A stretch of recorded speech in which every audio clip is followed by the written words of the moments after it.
안녕하십니까. 10월 20일 한국TV 뉴스 오늘의 헤드라인입니다. 한인타운 웨스턴 애비뉴의 건립이 추진 중인 노숙자와 저소득층을 위한 아파트 건물 메이플 아파트 프로젝트가 시정부로부터 660만여 달러의 예산을 확보했습니다.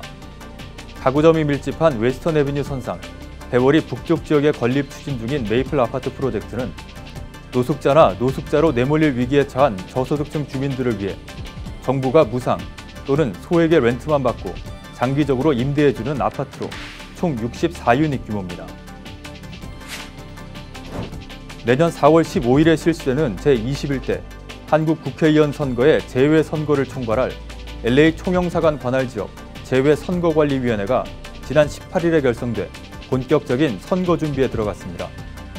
한국 국회의원 선거의 재외국민투표는 내년 4월 1일부터 6일까지 치러집니다. 시청자 여러분 안녕하십니까? 한인사회의 소식을 정확하고 발빠르게 전해드리는 한국TV 뉴스입니다. 한인타운 웨스턴 애비뉴 선상의 건립이 추진 중인 노숙자 아파트 착공을 위해서 660만 달러의 기금을 시 예산에서 배정하는 안건이 지난주 LA 시의회를 통과해 프로젝트가 탄력을 받게 됐습니다.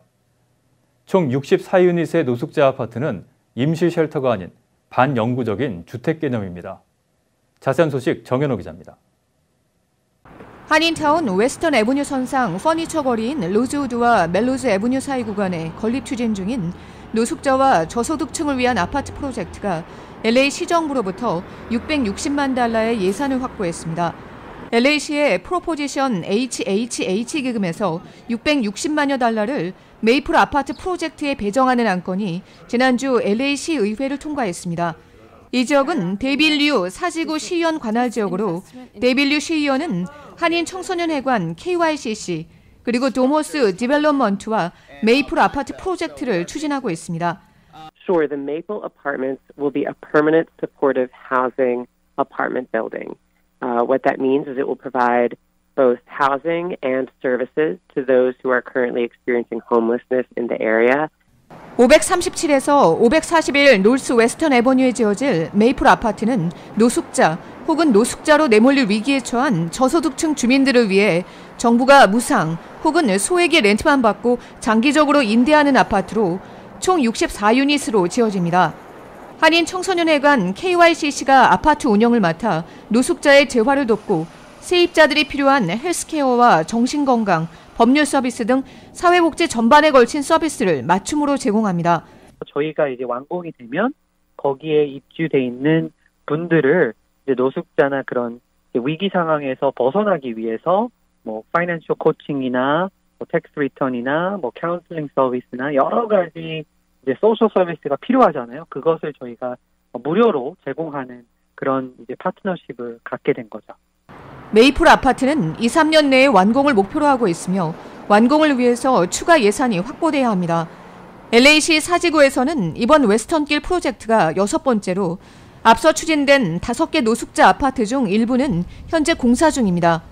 한국TV 정현호입니다.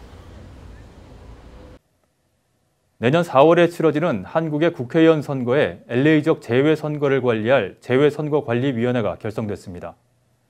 재외선관위는 한국 국회의원 선거에 많은 재외국민들의 참여를 이끌어내는 한편 공명선거 분위기 조성을 위해 적극 홍보에 나설 계획입니다. 남궁솔 기자입니다. 지난 18일 LA 총영사관에서는 2020년 한국 국회의원 선거의 LA 지역 재외선거를 관리할 재외선거관리위원 5명이 위촉됐습니다.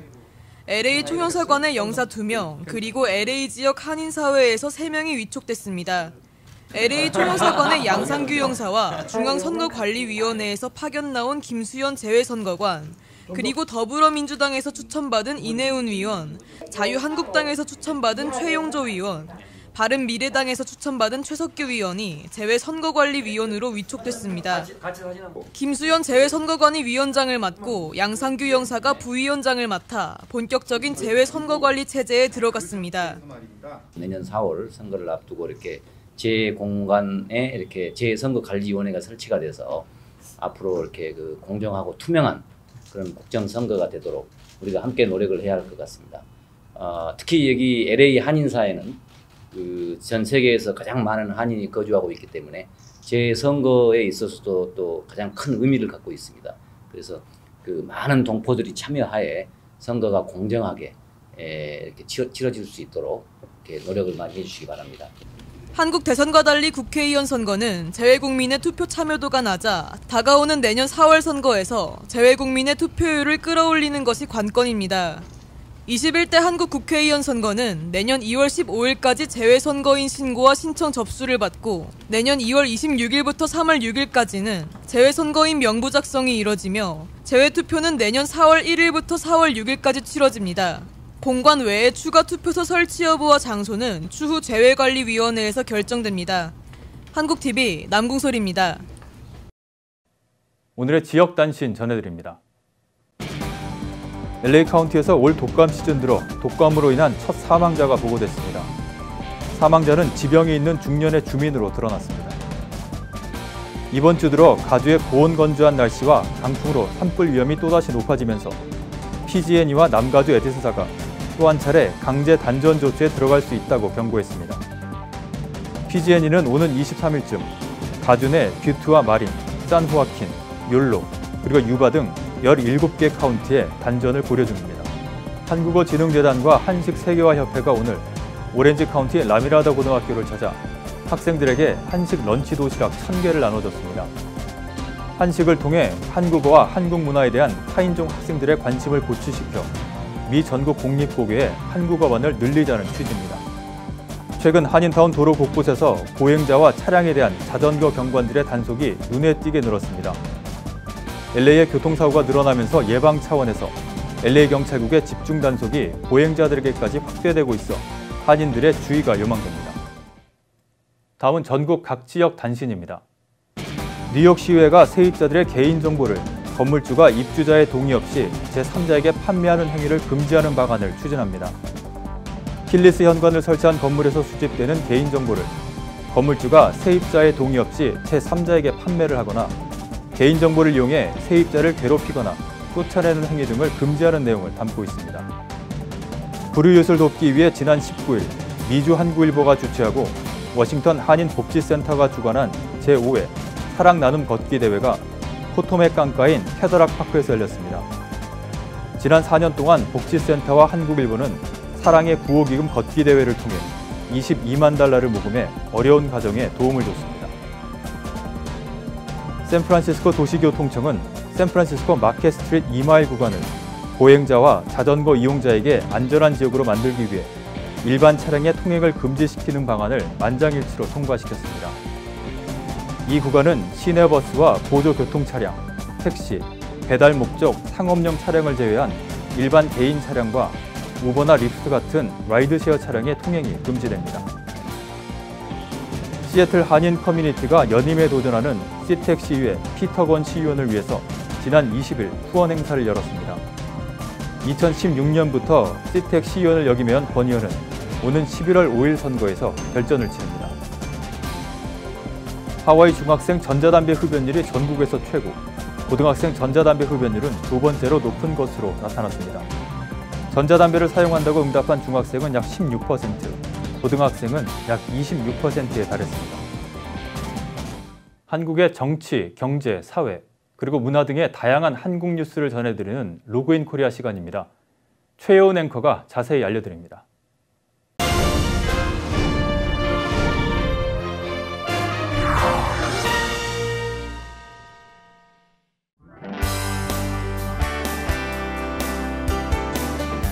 한국 내 이슈를 살펴보는 로그인 코리아 시간입니다.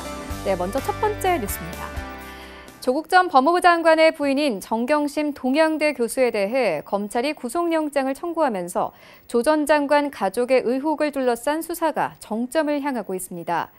정 교수의 영장 발부 여부 등 영향을 미칠 변수는 남아있지만 향후 수사는 조 전 장관을 직접 향할 것이라는 전망이 지배적입니다.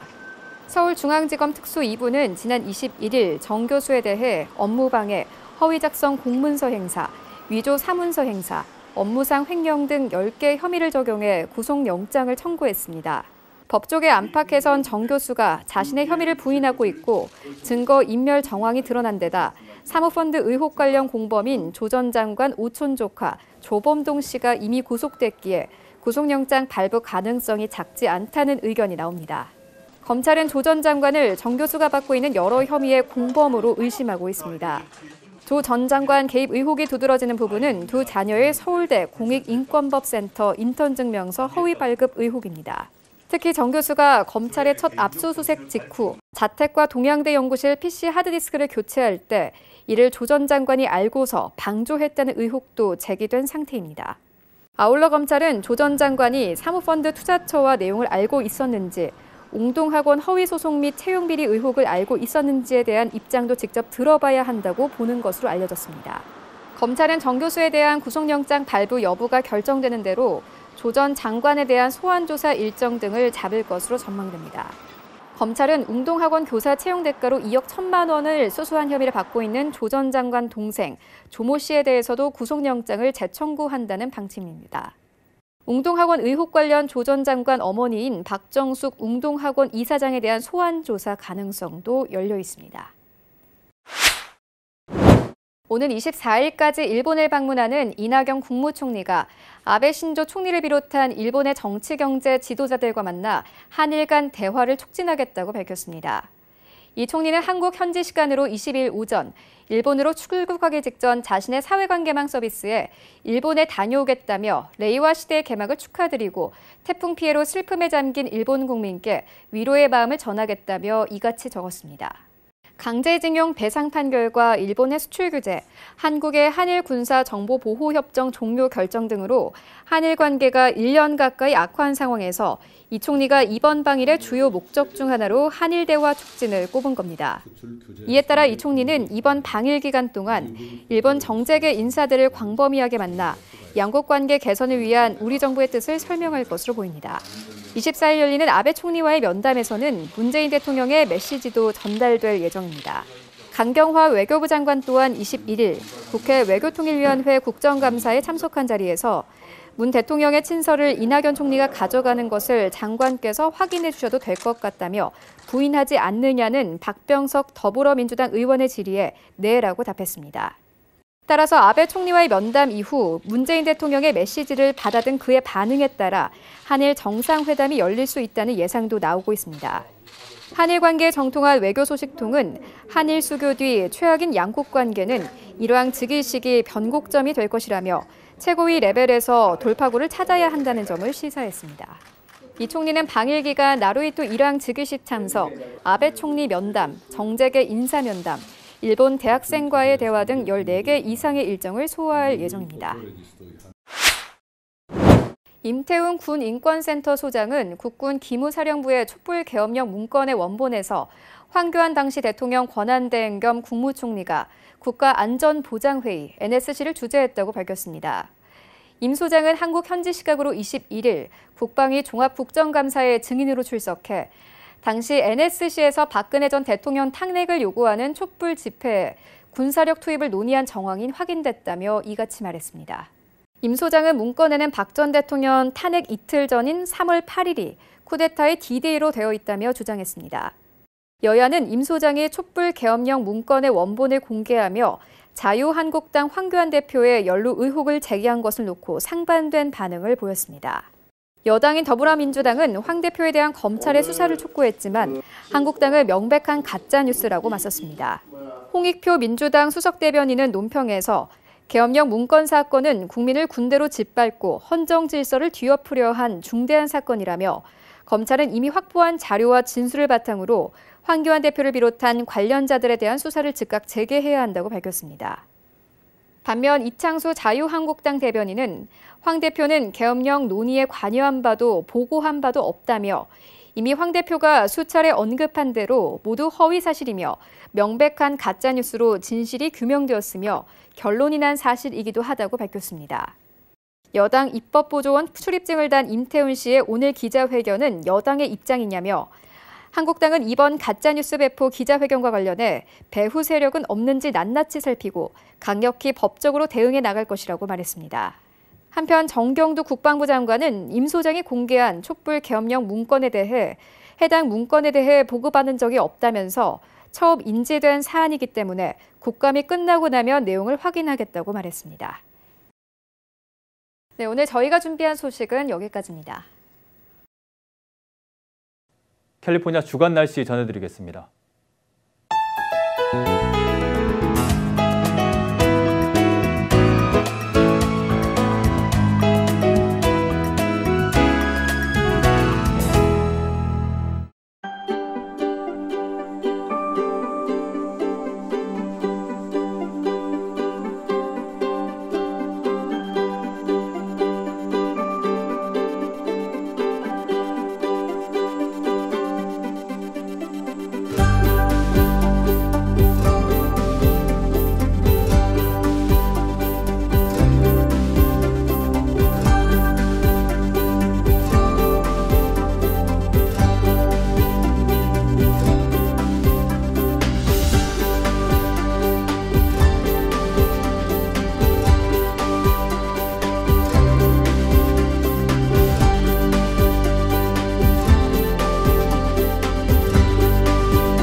지금까지 한국TV 뉴스 전해드렸습니다. 여러분들의 눈과 귀가 되어 한인사회 소식들을 정확히 전해드리도록 항상 최선을 다하겠습니다. 시청자 여러분, 감사합니다.